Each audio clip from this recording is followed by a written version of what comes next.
ချမ်းဖူဟာငွေဖြူကြီးကိုတတ်ဖို့ဓာတ်ကိုအရှိန်နဲ့မြောက်လိုက်တဲ့အချိန်မှာပဲငွေကြီးရဲ့ဝမ်းပိုက်ကလှုပ်ရှားနေတာကိုသတိထားမိလိုက်တယ်။တစ်ပင်မှာအခြေခံထားရတဲ့ငွေဖြူကြီးရဲ့မျက်ဝန်းတွေမှာလည်းမျက်ရည်တွေဝိုင်းနေရှာတယ်။ချမ်းဖူကငွေပိုက်ကိုစမ်းကြည့်လိုက်တဲ့အခါအထဲမှာအလုံးလေးတွေအများကြီးရှိနေတာကိုတွေ့လိုက်ရတယ်။ဆရာဒီငွေကကိုဝင်နဲ့ပြတက်လို့မဖြစ်ဘူးလို့သူကတားလိုက်တယ်ရှုခိုင်ကတော့ဆေးတံကိုတစ်ချက်ဖွာမြေကြီးပေါ်တစ်ချက်ထွေးရင်ကိုဝင်ရှိတော့ပိုဝါတုတ်တာပေါ့ကွာ။စကားများမနေနဲ့ဒီငွေကိုဒီညပဲတက်ရမယ်။ငါကဒီညအရေးကြီးတဲ့လူတွေကိုဖိတ်ထားတာဒီဟင်းလျာတာမပါရင်ငါမျက်နှာပြတ်သွားလိမ့်မယ်လို့အမိန့်ပေးလိုက်တယ်ချမ်းဖူမျက်မှောင်ကျုပ်သွားတယ်ကိုဝင်ဆောင်တရဝါတွေကိုမတက်ရဘူးဆိုတာသူလက်ကင်ထားတဲ့စီကံဖြစ်တယ်လို့သူ့ရဲ့အသိစိတ်ကလည်းခွင့်မပြုဘူးလေ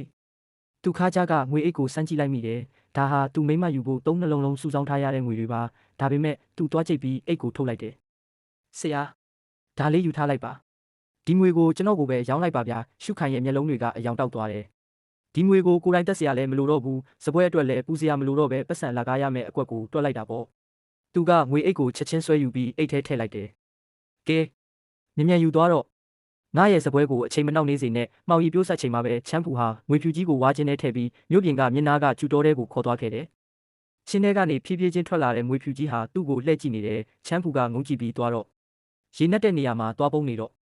နောက်တစ်ခါအဖမ်းမခံရစေနဲ့ဦးလို့နှုတ်ဆက်လိုက်တယ်ငွေဖြူကြီးကသူ့ရဲ့ခြေချင်းဝတ်ကိုနှစ်ပတ်လောက်ပတ်ပြီးကျေးဇူးတင်စကားဆိုသလိုမျိုးလှုပ်ပြပြီးမှမြစ်ထဲကိုတိတ်တဆိတ်ငုံရှိုးသွားပါတော့တယ်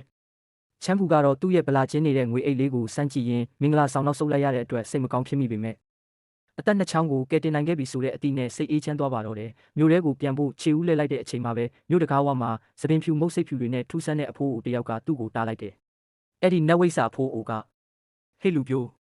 မင်းမလို့ခြင်းတလားလို့ချမ်းဖူကိုမေးလိုက်တယ်ချမ်းဖူကအဖိုးအိုကိုအထက်အောက်အကဲခတ်ကြည့်လိုက်တော့တာမန်လူတော့မဟုတ်မှန်းရိပ်မိတယ်ကျွန်တော်ကကြွတ်ဆုပ်ထက်တောင်ဆင်းရဲတာဗျမိမယူကိုဘယ်မှာပတ်စံရှိမှလဲလို့ပြန်ပြောလိုက်တာပေါ့